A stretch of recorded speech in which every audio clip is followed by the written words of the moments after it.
पितृपक्ष क्या है? पितृपक्ष हिंदू धर्म में एक विशेष समय होता है जब लोग अपने पूर्वजों के प्रति श्रद्धा और कृतज्ञता व्यक्त करते हैं। इसे श्राद्ध पक्ष या महालया पक्ष भी कहा जाता है। यह अमावस्या से पहले 15 दिनों का एक विशेष काल होता है जिसमें हिंदू लोग अपने पितरों पूर्वजों को जल अर्पण, तर्पण और पिंडदान करते हैं। यह काल भाद्रपद महीने की पूर्णिमा से लेकर अश्विन महीने की अमावस्या तक चलता है। पितृपक्ष की शुरुआत से जुड़ी श्रीमद् भागवत कथा। पितृपक्ष की शुरुआत को लेकर श्रीमद् भागवत पुराण में एक प्रमुख कथा का उल्लेख मिलता है। यह कथा राजा सत्यव्रत, जो बाद में त्रिविक्रम रूप में विष्णु द्वारा तारकासुर से त्राण दिलाने के कारण राजा त्रिशंकु के नाम से प्रसिद्ध हुए, और उनके पुत्र सत्यव्रत से जुड़ी है। श्रीमद् भागवत पुराण में एक ऐसी घटना का वर्णन मिलता है जहां सत्यव्रत ने अपने पूर्वजों के लिए तर्पण नहीं किया और इसकी वजह से उन्हें पितृदोष का सामना करना पड़ा। राजा सत्यव्रत एक धर्मप्रिय और श्रद्धालु राजा थे, लेकिन उनके पूर्वजों ने पाप किए थे जिनके कारण उन्हें मुक्ति नहीं मिल पाई। अपने पितरों की मुक्ति के लिए सत्यव्रत ने कठोर तप किया। उनकी तपस्या से प्रसन्न होकर भगवान विष्णु ने उन्हें आशीर्वाद दिया कि उनकी संतानों की पीढ़ियां तर्पण और श्राद्ध के माध्यम से अपने पूर्वजों को पिंडदान करेंगी, जिससे उनके पूर्वजों को मुक्ति मिलेगी। इस कथा के अनुसार यह माना जाता है कि पितृपक्ष के दौरान हमारे पूर्वज धरती पर आते हैं और उनकी आत्माएं उन तर्पण और पिंडदान को ग्रहण करती हैं जो उनके वंशजों द्वारा किए जाते हैं।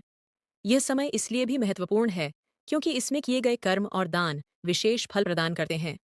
पितृपक्ष और श्राद्ध का महत्व। श्रीमद् भागवत के अनुसार पितृपक्ष का मुख्य उद्देश्य पूर्वजों की आत्माओं को शांति और मुक्ति प्रदान करना है।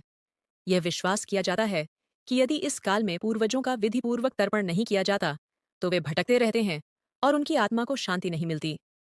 पितृपक्ष में किया गया पिंडदान और तर्पण पूर्वजों की आत्माओं को तृप्त करता है और उन्हें स्वर्ग में स्थान दिलाने में सहायक होता है। तर्पण की प्रक्रिया। तर्पण की प्रक्रिया हिंदू धर्म में एक महत्वपूर्ण अनुष्ठान है जिसे श्राद्ध कहा जाता है। यह प्रक्रिया पितृपक्ष के दौरान विशेष रूप से की जाती है। श्राद्ध करने के लिए कुछ महत्वपूर्ण विधियां होती हैं। पिंडदान। यह प्रक्रिया चावल, तिल, जौ और जल के साथ की जाती है। यह माना जाता है कि पिंडदान पूर्वजों की आत्माओं को शांति और संतुष्टि प्रदान करता है। तर्पण। इसमें जल अर्पण करके पूर्वजों को संतुष्ट किया जाता है। इसे जल तर्पण भी कहा जाता है। दान।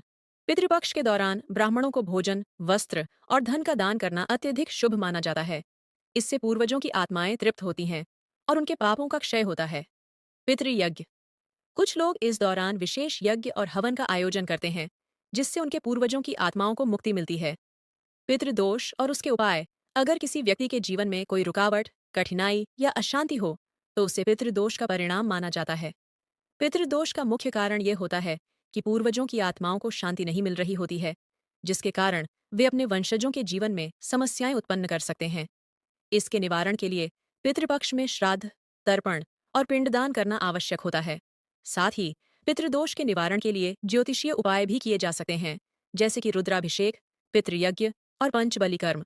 श्रीमद् भागवत में पितृपक्ष का स्थान। श्रीमद् भागवत पुराण में पितृपक्ष का विशेष उल्लेख और महत्व बताया गया है।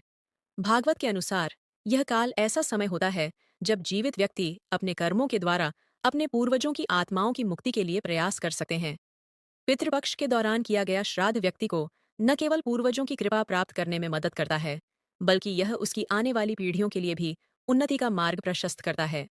श्रीमद् भागवत में कहा गया है कि जो लोग इस समय अपने पूर्वजों के प्रति श्रद्धा और तर्पण नहीं करते, वे पितृदोष के भागी बनते हैं और उनके जीवन में अनेक प्रकार की कठिनाइयां आती हैं। इस समय के गए दान और कर्म से व्यक्ति को न केवल पुण्य की प्राप्ति होती है, बल्कि उसके पितर भी तृप्त होकर स्वर्ग में स्थान प्राप्त करते हैं। पितृपक्ष के धार्मिक और आध्यात्मिक लाभ। पितृपक्ष का धार्मिक और आध्यात्मिक दृष्टिकोण से अत्यधिक महत्व है। इस दौरान किए गए अनुष्ठानों से व्यक्ति को मानसिक शांति मिलती है और परिवार की समृद्धि बनी रहती है। साथ ही पितृपक्ष के दौरान पूर्वजों की आत्माओं को शांति मिलती है और वे अपने वंशजों को आशीर्वाद देते हैं। इससे व्यक्ति के जीवन में सुख, समृद्धि और संतोष बना रहता है।